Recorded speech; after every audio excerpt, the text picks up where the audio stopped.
परमेश्वर का धन्यवाद हो कि उसने एक बार फिर से हमें ये मौका दिया है कि हम जीवित परमेश्वर के वचन में से प्रभु यीशु मसीह के विषय में और उनके जन्म के विषय में कुछ बातों को सीखें।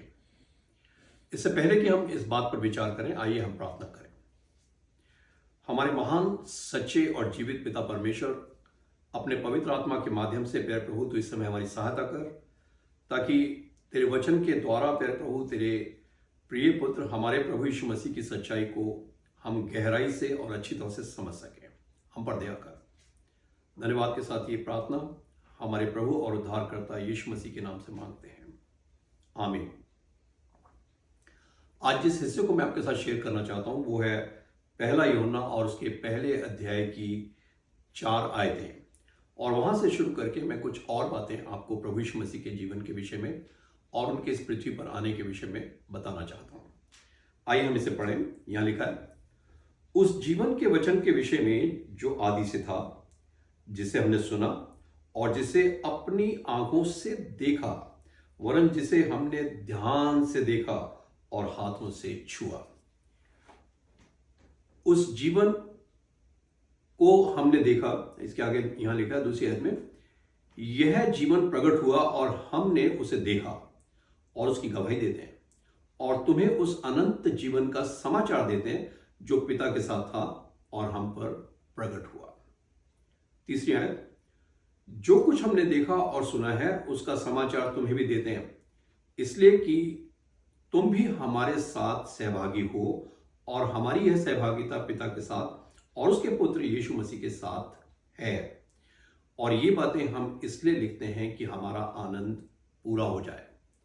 यहां पर यूहन्ना, जो प्रभु यीशु मसीह का प्रिय शिष्य था और जो प्रभु यीशु मसीह के साथ साथ रहता था, जब जब प्रभु ने कोई विशेष काम किया तो उसमें उसने पतरस के साथ साथ यूहन्ना को भी अपने पास रखा। पतरस, यूहन्ना और याकूब, ये तीनों व्यक्ति बहुत ही महत्वपूर्ण व्यक्ति थे, और इसलिए यहां पर इन लोगों की गवाही हमारे लिए और उन लोगों के लिए जो संसार के लोग इस बात को ठीक से समझने की कोशिश नहीं करते हैं, उनके लिए भी ये गवाही जबरदस्त गवाही है। यूहन्ना ने प्रभु यीशु मसीह को छू कर देखा, आमने सामने देखा, आंखों से देखा, उसके साथ खाना खाया, उसके साथ अलग अलग जगह पर वो गया, और वो कह रहा है यहां पर कि उस जीवित वचन के विषय में हम यहां तुम्हें गवाही दे रहे हैं। सो प्रभु यीशु मसीह का निकलना या उसका होना ये केवल इस संसार में आने के बाद ही नहीं था, परंतु बाइबल की भविष्यवाणियों के अंदर हमने देखा है और हम पढ़ते हैं और हम जानते हैं। और यूहन्ना ने तो बड़े प्रभावशाली ढंग से इस बात के ऊपर बल दिया है। वो कहता है, आदि में वचन था, वचन परमेश्वर के साथ था, वचन ही परमेश्वर था, और जो कुछ इस पृथ्वी पर उत्पन्न हुआ वो उसी के माध्यम से और उसी के लिए उत्पन्न हुआ। सो आदि में वचन था, यानी प्रभु यीशु मसीह। सो हमें इस बात को याद रखना होगा कि परमेश्वर ने हम पर जबरदस्त प्रकाशन दिया है। पहला प्रकाशन उसने अपने प्रिय पुत्र प्रभु यीशु मसीह के माध्यम से हमें दिया है, और दूसरा प्रकाशन उसने अपने लिखित वचन अर्थात बाइबल के माध्यम से हमें दिया है। और बाइबल, क्योंकि ये ऑथेंटिक पुस्तक है, ये जबरदस्त पुस्तक है, जब इसको हम ध्यान से पढ़ते हैं तो हमें समझ में आता है कि जो कुछ कहा जा रहा है ये अपने आप में सत्य है। सो प्रभु यीशु मसीह ये परमेश्वर का वचन है, जिसका निकलना प्राचीन काल से वरन अनादि काल से होता आया। अगर आप मीका नबी की पुस्तक को पढ़ें, उसके 5वें अध्याय की दूसरी आयत को पढ़ें, तो वहां ये बड़े साफ रीति से मीका कहता है, जो प्रभु यीशु मसीह के आने से लगभग 550 साल पहले लिखी गई पुस्तक है, उसमें वो कहता है, हे बैतलहम एफ्राता, हालांकि तू बहुतों में छोटी है, परंतु तुझमें से एक अधिपति निकल आएगा, जिसका निकलना प्राचीन काल से वरन अनादि काल से होता आया है। या दूसरे शब्दों में यहां पर वो ये भविष्यवाणी बताकर कहना चाहता है कि प्रभु यीशु मसीह का होना ये प्राचीन काल से था। अब यहां पर मैं स्पष्ट कर देना चाहता हूं कि यहूदी लोग प्रभु यीशु मसीह को अलग अलग प्रकार से आते हुए देखना मांगते थे। उनके लिए मसाया जो आने वाला था, या तो वो एक राजा होगा, या फिर वो एक प्रॉफिट होगा, या फिर वो एक प्रीस्ट होगा। इन तीनों में से एक चीज वो बराबर देख रहे थे, और उनके दिमाग में ये विचार था कि कोई इस प्रकार का व्यक्ति आएगा जो यहूदियों को छुटकारा देगा। लेकिन उनका सोचना टोटली डिफरेंट था, और उन्होंने प्रभु यीशु मसीह की सच्चाई को कभी भी ठीक रूप से नहीं समझ पाए। और इसलिए मैं आपको यहां बता देना चाहता हूं कि मसाया जो आने वाला था उसके लिए भविष्यवाणियां पहले से की गई। अगर आप मेरे साथ निकालें और देखें गलतियों उसका 4था अध्याय और चौथे अध्याय की 4 आयत।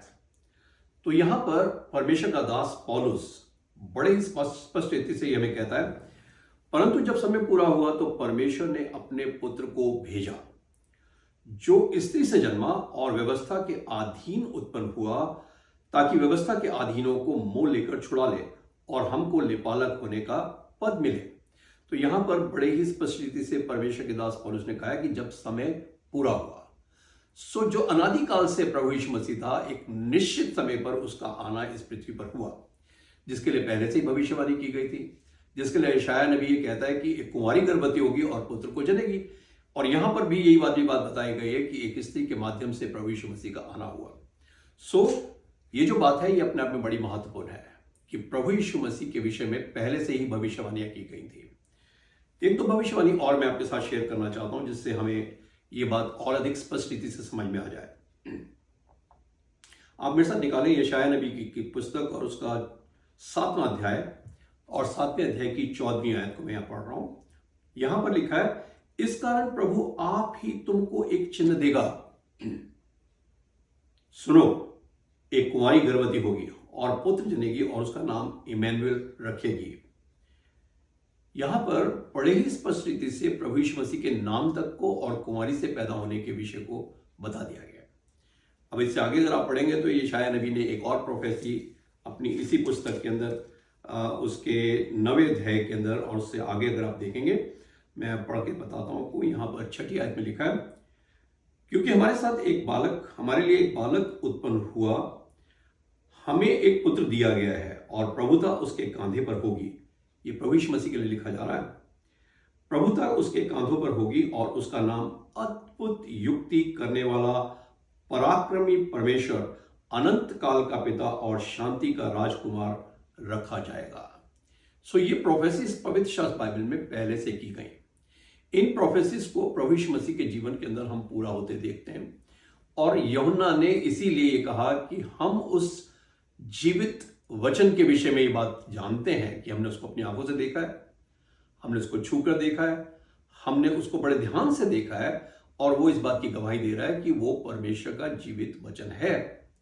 तो यहां मैं आपके साथ ये वाली बात बताना चाहता हूं और आपको समझा देना चाहता हूं कि प्रभु यीशु मसीह का निकलना प्राचीन काल परंतु अनंत काल से होता है, और वो आज भी जीवित है। सो जो भविष्यवाणियां प्रभु के लिए की गई थी, उसके जन्म के विषय में, उसके आगे चलकर दुख उठाने के विषय में, उसके क्रूस पर उठाए जाने वाले दुख के साथ साथ उसकी मृत्यु के विषय में, मरने के बाद उसके गाड़े जाने के विषय में, और फिर जी उठने के विषय में, और जी उठने के बाद उसने जब अपने आप को लोगों के सामने प्रकट किया, उसके बाद प्रभु यीशु मसीह सबके सामने देखते हुए प्रभु यीशु मसीह आसमान पर उठा लिए गए। और फिर एक और प्रोफेसी कर दी गई कि तुम यहां क्यों खड़े खड़े इस तरह से ताकते हो, यही प्रभु जिस रीति से ये जा रहा है, ठीक उसी प्रकार से ये प्रभु फिर वापस आने वाला है। मैं यहां पर आपके दिमाग के अंदर ये वाली बात डाल देना चाहता हूं कि प्रभु यीशु मसीह इस बार बालक के रूप में नहीं आएंगे। पहली बार प्रभु यीशु मसीह बालक के रूप में आए, और प्रभु यीशु मसीह ने वो सारी प्रोफेसिस जो उसके विषय में की गई थी, उन सारी प्रोफेसिस को उसने अपने जीवन के लिए पूरा किया। अब की बार जब प्रभु यीशु मसीह आएंगे तो बालक के रूप में नहीं होंगे। प्रभु यीशु मसीह का आना इस बार राजा के रूप में होगा। जब प्रभु यीशु मसीह इस बार आएंगे तो वो राजाओं के राजा और प्रभुओं के प्रभु के रूप में इस पृथ्वी पे आएंगे।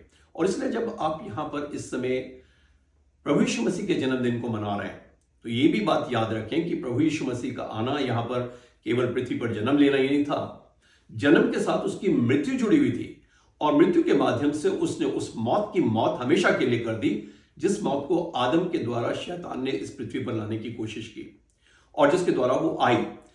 आदम ने जो पाप किया उसका प्रभाव यह हुआ कि उसके कारण मृत्यु आई, और अनंत काल का जीवन जो उसको मिल सकता था वो खत्म हो गया। लेकिन यीशु मसीह ने इस पृथ्वी पर आने के बाद, कुंवारी से जन्म लेने के बाद, उस मौत को हमेशा के लिए हरा दिया। और इसलिए कि वो मौत हारी हुई है, अब मौत का कोई अधिकार उन लोगों पर नहीं है जो प्रभु यीशु मसीह पर विश्वास करते हैं। इसलिए आपको और मुझको अपने आप को प्रिपेयर करना है, आपको और मुझको अपने आप को तैयार करना है, क्योंकि अब हम जिसकी प्रतीक्षा में हैं वो बहुत जल्दी आने वाला है। लेकिन इसके साथ जुड़ी हुई बात यह है कि उस प्रभु के ऊपर विश्वास करना ये हर एक व्यक्ति के लिए जरूरी है। और इसलिए यही यूहन्ना, जिसके विषय में मैंने भी आपको बताया कि वो उसने छू कर देखा है, उसने प्रभु को अपनी आंखों से देखा है। वही यूहन्ना कहता है कि इसलिए कि जितने लोग प्रभु यीशु मसीह के नाम पर विश्वास करते हैं, परमेश्वर ने उन्हें अपनी संतान होने का अधिकार दिया है। आपके लिए और मेरे लिए बड़ा सौभाग्य है। इससे बड़ा सौभाग्य आज इस समय और कुछ नहीं हो सकता कि इस जन्मदिन पर, जब हम प्रभु यीशु मसीह के जन्मदिन को मनाने की कोशिश में लगे हुए और मना रहे हैं, हम अपने जीवन को पूरी तरह से प्रभु यीशु मसीह के हाथ में दे दें। अगर हम अपने जीवन को प्रभु यीशु मसीह के हाथ में सौंप देते हैं तो जो अधिकार प्रभु यीशु मसीह का पुत्रत्व का है वो आपको और मुझको भी मिल जाता है। तब हम परमेश्वर की संतान बन जाते हैं, और जब हम परमेश्वर की संतान बन जाते हैं तो अनंत काल का जीवन भी हमारा है। इसीलिए यूहन्ना अपने 3 अध्याय के अंदर और उसकी 16वीं आयत के अंदर बड़े प्रभावशाली ढंग से कहता है, क्योंकि परमेश्वर ने जगत से ऐसा प्रेम किया कि उसने अपना इकलौता पुत्र दे दिया, ताकि जो कोई इस पर विश्वास करे वो नाश ना हो परंतु अनंत काल का जीवन पाए। सो ये आपका सौभाग्य, ये मेरा सौभाग्य है। आज इस समय हम सबका ये सौभाग्य है कि हम उस जीवित वचन अर्थात प्रभु यीशु मसीह को अपना जीवन पूरी तरह से सौंप सकते हैं। और इसलिए पवित्र शास्त्र बाइबल में वहीं यूहन्ना आगे कहता है कि प्रभु यीशु मसीह इसलिए इस पृथ्वी पर नहीं आए कि वो लोगों के ऊपर दंड की आज्ञा दें, परंतु प्रभु यीशु मसीह इसलिए आए कि लोग जीवन पाएं और बहुतायत का जीवन पाएं। साथ ही ये वाली बात भी लिख दी गई है कि जो परमेश्वर के पुत्र पर विश्वास नहीं करता उसके ऊपर दंड की आज्ञा पहले से ही हो चुकी है। Those who do not believe in the name of Lord Jesus Christ, the Son of God, they are already condemned। और इसलिए मैं आपके सामने ये बात रख देना चाहता हूं कि जब आप जन्मदिन मना रहे हैं प्रभु यीशु मसीह का, जब आप बार बार इस बात के ऊपर बल दे के चारों तरफ खुशियां मना रहे हैं, आप इस बात को पकड़ लें कि आपको अपना जीवन प्रभु यीशु मसीह के हाथ में पूरी तरह से सौंपना है। जब आप अपना जीवन पूरी तरह से प्रभु के हाथ में सौंपते हैं तो दंड की आज्ञा आप पर से खत्म हो जाती है। मुझे विश्वास है कि आपने इस बात को समझने की कोशिश की है। बहुत संक्षेप में मैंने ये वचन की बात आपके साथ शेयर की है, परंतु सच्चाई यही है। प्रभु आपको आशीष दे और आपके जीवन की रक्षा करें। धन्यवाद।